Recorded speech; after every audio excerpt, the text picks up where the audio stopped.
Hello everyone, রানি স্ট্রিমল্যান্ডে তোমাদের welcome. আশা করছি তোমরা ভালো আছো। চ্যানেলে যারা নতুন আছো তারা কিন্তু চ্যানেলটাকে সাবস্ক্রাইব করে নিতে ভুলবে না, সেই সাথে পাশে থাকা বেল আইকনটা প্রেস করে নেবে, যাতে করে আমার নেক্সট ভিডিও আসলে পরে তোমাদের কাছে তার নোটিফিকেশান সাথে সাথে পৌঁছে যায়। তো একটা দিন শুরু করা যাক। তো চলো, আজকে আমি কিন্তু সকালবেলা মেথি জল, ভেজানো মেথি জল আমি খাই। শুধু মেথি না, মেথি তার সাথে মৌরি, তার সাথে কিন্তু মানে আজওয়াইন আছে, আর সেই সাথে কিন্তু জিরে আছে। সবকটা ভিজিয়ে 1:1 রেশিওতে ভিজিয়ে রেখে দিই রাতের বেলাতে। সকালবেলা উঠে সেই জলটা স্ট্রেন করে একটু মানে গরম করে খেয়ে নিই। আর এখন যে গ্লাসটা আমি দেখালাম সেটা দেখালাম গাজর আর শশা কেটে রেখেছি, এটা আমার ডিটক্স ওয়াটার। তো এটা আমি খাচ্ছি। আমার এই সি সেকশন ডেলিভারির পর থেকে এটা ভেবেছি কন্টিনিউ করব, কেননা গোটা প্রেগনেন্সিতে আমি প্রচুর মেডিসিন নিয়েছি। তো যার কারণে এবার বডিকে ডিটক্সিফাই করা উচিত। তো সেই কারণেই কিন্তু আমি এই ওয়াটার প্রতিদিন এখন কনজিউম করছি। এখন কিন্তু সকালবেলা হাজব্যান্ড অফিসে বেরিয়ে গেছে, আর এখানে এই যে জানালাগুলো দেখতে পাচ্ছ না, জানালাগুলোতে কিন্তু নেট লাগানো থাকে। আর এখন আমি বন্ধ করছি জানালাটা, তার কারণ হচ্ছে একটু বেলা বেড়ে যাওয়ার সাথে সাথে যেহেতু রোদের প্রচুর তেজ, লু বয় এখানে। আর এটা তো বলেছি আগে, রাজস্থান বারমের ডিস্ট্রিক্ট। তো কাজেই বন্ধ করে দিই বেলা বাড়ার সাথে সাথে।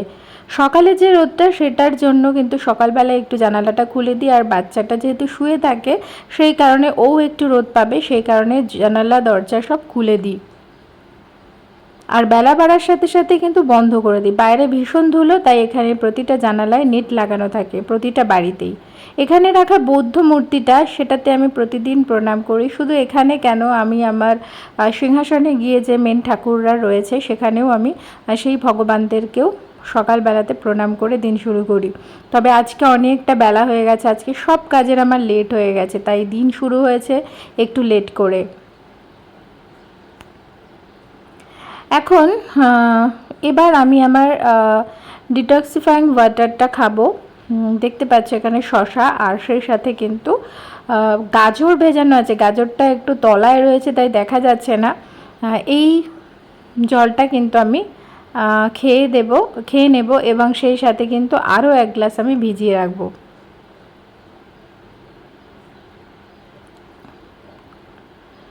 এবার একটু বসবো, তারপরে কিন্তু আমার ব্রেকফাস্ট করব। সকালে ব্রেকফাস্টে কি আছে দেখে নাও।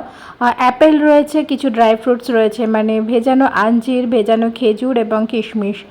এই ড্রাই ফ্রুটসগুলোকে কিন্তু আমি রাতের বেলা মানে সোক করে রাখি, দেন সকালবেলা উঠে সেটা একটু ধুয়ে সেই সোক করে রাখা ড্রাই ফ্রুটসগুলোর সাথে অ্যাপেল আমি এভাবে খেয়ে নিই ব্রেকফাস্টে। এটাই রাখার চেষ্টা করি প্রায় প্রতিদিন। তবে হ্যাঁ, ফ্রুটগুলো একটু ডিফারেন্ট ফ্রুট খাওয়ার চেষ্টা করি। আজকে যেরকম অ্যাপেল রয়েছে। তো যেটা বলছিলাম সেটা হচ্ছে, সি সেকশন ডেলিভারির পর কিন্তু শরীরে আমাদের নিউট্রিশন ভীষণ জরুরি। আর তাছাড়া যারা ব্রেস্ট ফিড করাচ্ছ বাচ্চাকে, সেক্ষেত্রে নিউট্রিশন বডিতে সঠিক মাত্রায় দেওয়াটা ভীষণ জরুরি। সঠিক মাত্রায় ক্যালসিয়াম রিচ ফুড, সঠিক মাত্রায় ফাইবার রিচ ফুড, সঠিক মাত্রায় আয়রন রিচ ফুড খাওয়া উচিত। সেই সাথে প্রচুর প্রোটিন খাওয়া উচিত, কেননা এই সি সেকশন ডেলিভারির যে ধাক্কাটা, সেটার থেকে বাঁচার জন্য মানে যত তাড়াতাড়ি বেশি প্রোটিন খাবে, মানে বেশি সঠিক মাত্রায় প্রোটিন সমৃদ্ধ যত খাবার খাবে, তত কিন্তু হিলিংয়ের কাজ দ্রুত হবে। আর সেই সাথে যেহেতু ব্রেস্টফিড করছে বাচ্চা, সেই সাথে আমাদের বডিতেও এক্সট্রা নিউট্রিশন দেওয়া উচিত। বাচ্চার কাছে দুধ পৌঁছাবে, দুধের মধ্যে সেই নিউট্রিশন তো থাকে, বাচ্চা তো সেটার মধ্য থেকে আমাদের মানে নিউট্রিশনটা তো নেবেই, সেই সাথে আমাদের নিজেদের জন্যও জরুরি। তাই সঠিক মাত্রায় খাওয়াটা প্রচুর জরুরি।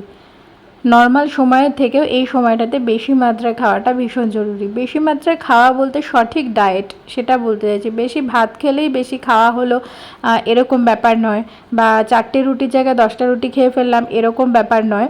সঠিকভাবে বুঝে বুঝে শরীরে নিউট্রিশন দরকার হয়। প্রোটিন, আয়রন সমৃদ্ধ খাবার, ক্যালসিয়াম সমৃদ্ধ খাবার খাওয়া উচিত।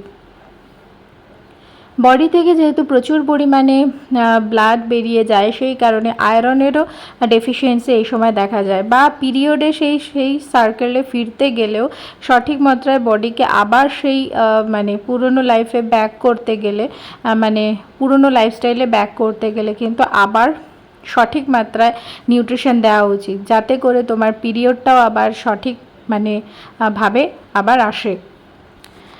তো সেটা একটা ডিস্টার্ব তো হয়ই, তো সেটার ঘাটতিতে, এগুলোর ঘাটতিতে কিন্তু সেটার ডিস্টারবেন্স আসে। আদারওয়াইজ কিন্তু সঠিক মাত্রা নিউট্রিশন দিলে বডিতে কিন্তু এই সমস্ত ক্ষেত্রে কোনো প্রবলেম আসার কথা নয়। হাজব্যান্ড তো অফিসে বেরিয়ে গেছে, এই সময়টা আমি একটু ফ্রি আছি, তবে এখন সকালের মানে সকালবেলার লাঞ্চ বক্সটা রেডি করে দিতে লাগে না। তার কারণ হচ্ছে মর্নিংয়ে এখন উঠে যেমন আমি অন্যান্য ঘরের কাজ করতে পারি, মানে কাজ বলতে কি মানে ঘর ক্লিনিংয়ের পার্ট আর কি, সেটাই বলছি। আর সেই সাথে বাচ্চাকে তৈরি করানো, ফ্রেশ করিয়ে দিয়ে বেবিকে রেডি করানো, সেরকম কাজ, সেটাই বলছি। কেননা বাড়িতে মা রয়েছে আমার, রান্নার কাজটা মাই করে দেয়, সকালবেলা ওর লাঞ্চ বক্সটা আমার মাই রেডি করে দেয়, আর সকালবেলায় আমাদেরও খাবার বানানো হয়ে যায় একবারেই। তো কাছেই মাও গোটা দিনটা ফ্রি হয়ে যায়, তাই আমাকে একটু একটু করে হেল্পও করতে পারে। হ্যাঁ, তবে আমি নিজের কাজ নিজের করে নেওয়াটাই বেস্ট বলে মনে করি। মানে নিজের কাজ বলতে এখন যেটুকু, সেটা হচ্ছে বাচ্চার কাজ। এটা আমি যতটা পারি আমি নিজে করে নেওয়ার চেষ্টা করি। কেননা মা চলে গেলে তো আমাকে একা ট্যাকেল করতে হবে সবটা, ফ্যামিলি, তারপরে বাচ্চাকে, সব কিছুকেই ট্যাকেল করতে হবে। তো সেই অভ্যাসটা মানে আমরা যারা বাইরের মানে আছি আর কি, তাদের মানে গোটা কি বলবো, তাদের সমস্ত কিছুটাই আলাদা, ডিফারেন্ট। অবশ্যই, তার কারণ হচ্ছে তোমরা যারা ওখানে থাকো, মানে নিজেদের গৃহে থাকো, যারা নিজেদের বাড়িতে থাকো, যারা, তারা অনেক নিজেদের কাজের মানে নিজেদের জায়গায় যারা থাকো, সেক্ষেত্রে কাজ করতেও সুবিধা হয়, তারপর সব কিছুর ক্ষেত্রে সুবিধা হয়। কিন্তু আমরা যারা বাইরে থাকি, বাইরের লাইফটাই কিন্তু পুরোপুরি আলাদা, সব কিছুকে ট্যাকেল করতে হয় নিজের হাতে। হ্যাঁ, তবে স্টেটের বাইরে যারা আছি এবং কান্ট্রির বাইরে যারা থাকে, একই ব্যাপার। সকালবেলা এবার কিন্তু আমার মানে আবার কিছু খাবো, মানে এটা হচ্ছে প্রায় 2 ঘন্টা বাদে আমি কিছু খাবো, মানে কিছু খাবো বলতে এখন যেহেতু খিদেটাও প্রচুর মাত্রায় বাড়ছে, আর প্রেগনেন্সিতে তো আমি কিছুই খেতে পারিনি। এখন মা সিমাই বানিয়ে দিয়ে গেছে। সিমাই বলতে আমরা সাধারণত বাঙালিরা কিন্তু সিমাই মানে সিমুইয়ের পায়েস খেতে পছন্দ করি, মিষ্টি সিমাইকে মিষ্টিভাবে বানিয়ে খেতে পছন্দ করি। কিন্তু এই বাইরের স্টেটের লোকেরা না ঝাল সিমাই পছন্দ করে, মানে এখানে ব্রেকফাস্টের খাবারের মধ্যে একটা। এই সিমাইটাকেই কিন্তু চাউমিনের মতো করে ভেজিটেবলস দিয়ে বানানো হয়েছে, প্রচুর ভেজিটেবলস আছে এবং সেই সাথে রয়েছে, ভেজিটেবলসের মধ্যে তুমি যা মন করো দিতে পারো, চাইলে ব্রকলিও দিয়ে দিতে পারো। এখানে ক্যারট রয়েছে, বিনস রয়েছে, ঠিক আছে, ক্যাপসিকাম রয়েছে, তারপরে বাদামও রয়েছে কিন্তু এখানে। তো সঠিক মাত্রায় ভেজিটেবলসও খাওয়াটা জরুরি। আর তাছাড়া আরেকটা ব্যাপার আমি বলে রাখি, সি সেকশন ডেলিভারির পর কিন্তু প্রচুর কনস্টিপেশনের প্রবলেম হয়। আমি জানি না, মানে এত পরিমাণে বডিতে জলের প্রয়োজন হয় না, আমি সত্যি অবাক হয়ে গেছি। কেননা মনে হয় যেন কোথাও গিয়ে 3-4 লিটারের বেশি মাত্রায় জল খেলে পরে সঠিক। তার কারণ হচ্ছে আমি এরকমও দেখেছি যে সঠিক মাত্রায় জল খেয়ে তাও কনস্টিপেশনের প্রবলেম আসছে। সেই কারণে ফাইবার রিচ মানে ফাইবার সমৃদ্ধ খাবার খাওয়া, মানে ভেজিটেবলস, ফ্রুটস, এগুলো প্রচুর পরিমাণে খাওয়াটা ভীষণ জরুরি এই কনস্টিপেশনের হাত থেকে বাঁচতে গেলে। প্লাস বাচ্চা তো ব্রেস্টফিড করছে, সেজন্য সঠিক মাত্রায় নিউট্রিশন দরকার, তোমার নিজের জন্য নিউট্রিশন দরকার। কাজের মেয়েরা কাজ করতে এসে মানে এসেছে, ওদের কাজ প্রায় কমপ্লিট হয়ে গেছে, সব ঘর বাড়ি ওরা পোছাপুছি করেছে। বাইরে কয়েকটা গাছ রয়েছে, দেখো, দেখতে পাচ্ছ, এগুলো সবই প্রায় শুকিয়ে গেছে। এখানে যা ওয়েদার, মানে কি বলবো তোমাদেরকে, এই মে মাসে তো মানে 50 ডিগ্রির কাছাকাছি যায় টেম্পারেচার, 50 ডিগ্রির ওপরেও উঠে গেছিলো আগের বছর। তো মারাত্মক গরম পড়ে, মারাত্মক লু বয়। এই যে এই সময়ের যে গরমটা, মানে এই এখনকার এই 10টা 11টার যে গরমটা না, এটাতে বাইরে বেরোনো জাস্ট ইম্পসিবল। মানে বাইরে কেউ বেরোলেও নাক মুখ ঢেকে তবে বেরোতে পারবে আর কি। আদারওয়াইজ তাও ডিফিকাল্ট, কেননা প্রচণ্ড শরীর উত্তপ্ত হয়ে যায়। আর এখানের কি ঘাম হয় না, যেহেতু হিউমিডিটি কম, মানে বাতাসে আর্দ্রতা কম, সেই কারণে কিন্তু এখানে ঘাম হয় না, একদমই শুকনো ওয়েদার। সেটা সব থেকে খারাপ। আর যার কারণে কিন্তু নাক থেকে ব্লিডিংও হয়। এখানের ম্যাক্সিমাম লোকেদের এই প্রবলেম। আরেকটা ব্যাপার, এই যে সকালবেলাতে কিন্তু আমি এই ঝাড়া মোছার কাজগুলো আমার হয়ে যায়, মানে এই বাড়ি যেরকম দেখছো সেরকম কিন্তু মেনটেনও করতে হয়। আমরা এই রেন্টেড হাউসে যেখানে থাকি সেখানে কিন্তু এগুলো সব কিছুই ফার্নিচারগুলো ওনারের, এবং কিছু ফার্নিচার আছে, সব ফার্নিচার বলবো না, কিছু ফার্নিচার যেগুলো হাজব্যান্ডের মানে অফিসে মানে কোম্পানির থেকে পায়, এবং কিছু ফার্নিচার আমাদের এই রেন্টেড হাউস ওনারের।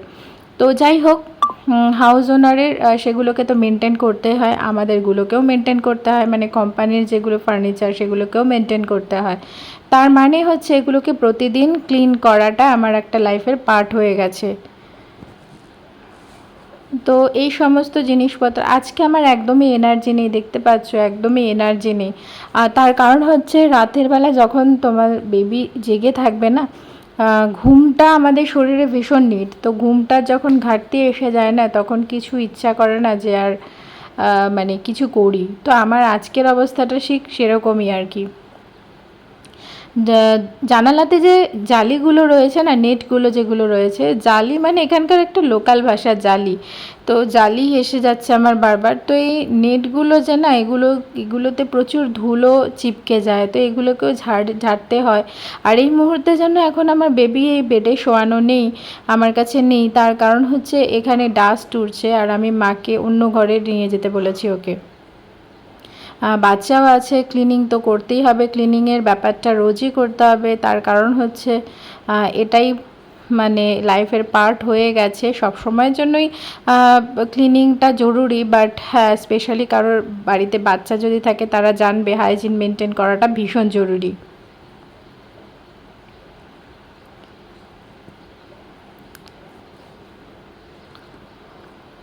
তো যাই হোক, সকালবেলায় তো প্রচুর গরম। তোমরা সকলে গরমে কে কীরকম আছো সেটা প্লিজ নিচে কমেন্ট করো। ওয়েস্ট বেঙ্গলের ওয়েদার কেমন? ওয়েস্ট বেঙ্গলের ওয়েদার তো আমি এখানে চেকও করি ফোনের মধ্যে, যখন এখানকার টেম্পারেচার চেক করি তখন ওয়েস্ট বেঙ্গলেরও টেম্পারেচার চেক করি, নিজের জায়গার টেম্পারেচার চেক করি। তো যাই হোক, এখন এই বাচ্চার যে জামা কাপড়গুলো হাজব্যান্ড সকালবেলা ধুয়ে মেলে শুকিয়ে গেছে অলরেডি। রোদে তো এখানে সেকেন্ডের ব্যাপার, মানে সেকেন্ডের মধ্যে শুকিয়ে যাবে। তবে বেলার দিকে আমি কোনো কাছাকাছি করি না, কেননা বেলার দিকে কাছাকাছি করলে বাইরে যদি মেলা হয় সেই জিনিসপত্রগুলো সব কালার জ্বলে যাবে, তাই। আর ঘরের ভিতরেও দেওয়া যাবে না, ঘরের ভেতরে এখানে জামা কাপড় শুকানো একেবারেই যাবে না, কেননা ওনার এসে দেখলে একবার হলেও কিছু না কিছু বলবে। হ্যাঁ, আমার ওনার উপরেই থাকে, তিনি এখানেই রয়েছেন আর কি। তো এই আর কি, এখন বাচ্চার জামা কাপড়গুলো গোছাবো, গুছিয়ে গুছিয়ে ওয়ার্ড্রপে রেখে দেবো পার্ট বাই পার্ট।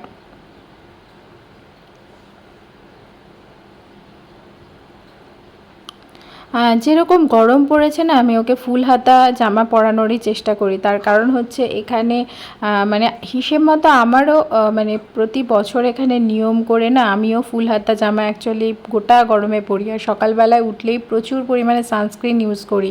এই সময়টা বলে রাখি, মানে প্রচুর গরমে হাইড্রেটেড থাকাটা ভীষণ অনুযায়ী মানে ভীষণ জরুরি, কেননা এখানের যা ওয়েদার, আর তাছাড়াও গরম ওয়েদারে অবশ্যই শরীরকে হাইড্রেটেড রাখাটা ভীষণ জরুরি। প্রচুর পরিমাণে জল খেতে হবে আমাদের। আর সেই সাথে যারা রুমেও থাকছি, রুমের ভেতরেও একটা টেম্পারেচার আছে মোটামুটি, তো সেই ক্ষেত্রে কিন্তু সানস্ক্রিন ইউজ করাটাও ভীষণ জরুরি। এটা কিন্তু একটা ফিডিং পিলো, এটা লিঙ্ক আমি নিচে ডিসক্রিপশন বক্সে শেয়ার করে দেবো, তোমরা পারলে চেক আউট করে নিও। এটা যারা মানে যাদের মানে নতুন আর কি যারা মা হয়েছো তাদের জন্য ভীষণ জরুরি, কারণ ওই স্টিচের পেন তারপর ঝুঁকে ঝুঁকে বাচ্চাকে ফিড করানো ভীষণ ডিফিকাল্ট। তো এরকম যদি একটা ফিডিং পিলো কিনে নেওয়া যায় সেক্ষেত্রে কিন্তু অনেকটাই কষ্ট লাঘব হয়। আমার দেখো এই যে দেখতে পাচ্ছ উপরের এটা কাঁথা ওর দিদা বানিয়েছে, মানে আমার মা বানিয়েছে। এই সমস্ত কাঁথা তো এখন হারিয়েই গেছে, তবে তবু মা সেই মানে আমাদের কথা মনে করে, আমাদের ছোটোবেলার কথা মনে করে আমার মেয়ের জন্য কিন্তু বেশ কয়েকটা কাঁথা বানিয়েছে। এই সমস্ত জিনিসপত্র ভাঁজ করে এখন আমি এই সমস্ত রেখে দেবো।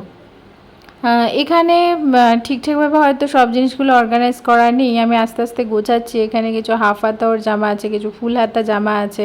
আর এখন তো স্টক ওর বেশি নেই জামা কাপড়ে, তার কারণ হচ্ছে এখন যা জামাই কিনবো না কেন সবই কিন্তু মোটামুটি তোমার ওই বেশি দিন পরতে পারবে না, মানে ওই কয়েক দিনের জন্য বলতে পারো, 1-2 মাসের জন্য পরা। তারপরে তো আবার এগুলো না পারবো কাউকে দিয়ে দিতে, না পারবো কিছু করতে, মানে ঘরের মধ্যেও রেখে দিলে আমরা যারা এরকম রেন্টেড হাউসে থাকি, যাদের হাজব্যান্ডের ট্রান্সফারেবল জব, যাদের নিজস্ব ট্রান্সফারেবল জব, তাদের ক্ষেত্রে ভীষণ ডিফিকাল্ট মানে সব কিছুকে রেখে দেওয়া। তাই হয়তো এগুলো বাড়িতে নিয়ে যাব, বাড়িতে গিয়ে আলমারিতে গিয়ে রেখে দেবো, কেননা এখানেও স্টক বাড়ানো যায় না। তার কারণ হচ্ছে এখানে কিছু লিমিটেড স্পেস থাকে আলমারিতে বা ওয়ার্ড্রপগুলোতে আর কি। তো সেখানে জামা কাপড় সব কিছু মিলিয়ে রাখতে কিন্তু ভীষণ অসুবিধে হয়। তবে এই রেন্টেড হাউসে কিন্তু আমরা অনেকগুলো ওয়ার্ড্রপ পেয়েছি, তো সেক্ষেত্রে আমাদের রাখার কোনো অভাব হয়তো নেই, কিন্তু তাও কোথাও গিয়ে একটা মানে জিনিসপত্র, বাচ্চা যে সমস্ত জামা কাপড়গুলো জমবে আস্তে আস্তে বাড়িতে গিয়ে যখন বাড়িতে যাব একটু একটু করে নিয়ে যেতে হবে, কেননা এখানে সব জমিয়ে রাখলে পরে আস্তে আস্তে জমতেই থাকবে সব জিনিস। কত জিনিস রাখবো, আর তো কোম্পানি থেকে একটা দেয় মানে ছোটোখাটো একটা আলমারি দেয়, তো সেটাতে সব জামা কাপড় আসেও না। আমার নিজস্ব জামা কাপড় শাড়িতেই ভর্তি হয়ে যায়, শুধু শাড়িতেই মানে শাড়ির সঠিক মাত্রা যদি শাড়ি আনা যায় শাড়িতেই ভরে যাবে, কিন্তু শাড়ি আমি এখানে 2-1 শাড়ি ছাড়া আনিও না বাইরে, কারণ বাইরে না মানে খুব কিছু ছাড়া শাড়ি তো কেউ পরে না, মানে কোনো অনুষ্ঠান ছাড়া, মানে যেমন সরস্বতী পূজা, দুর্গা পূজা এই সমস্ত ছাড়া। আদারওয়াইজ কোনো স্পেশাল ডে থাকলো সেটাতে, যেমন সরস্বতী পুজো এই সমস্ততে পরা।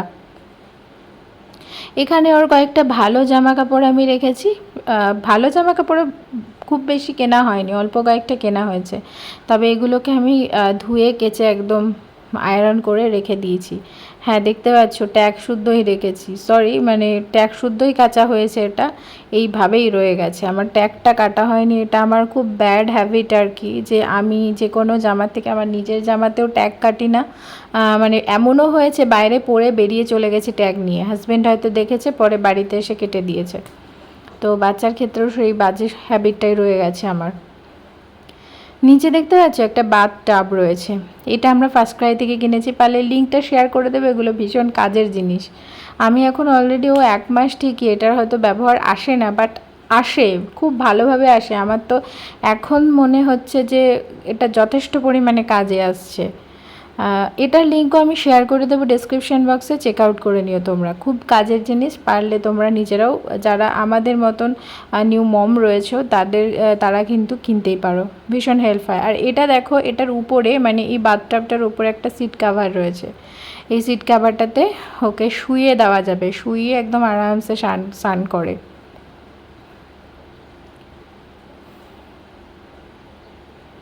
তো এসিটা মোটামুটি দেখো এখানে 27-এ রাখার চেষ্টা করেছি, মানে মোটামুটি 27 থেকে 30-এর মধ্যেই ডক্টর মেনটেন করতে বলেছে, এর বেশি না, মানে সরি এর কম না আর কি।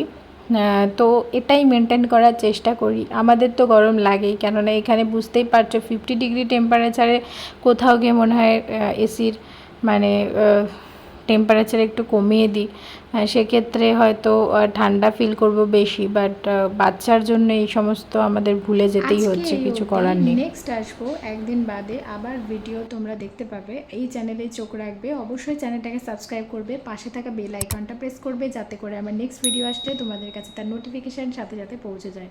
সবাই খুব ভালো থাকবে। আজকের মতো টাটা।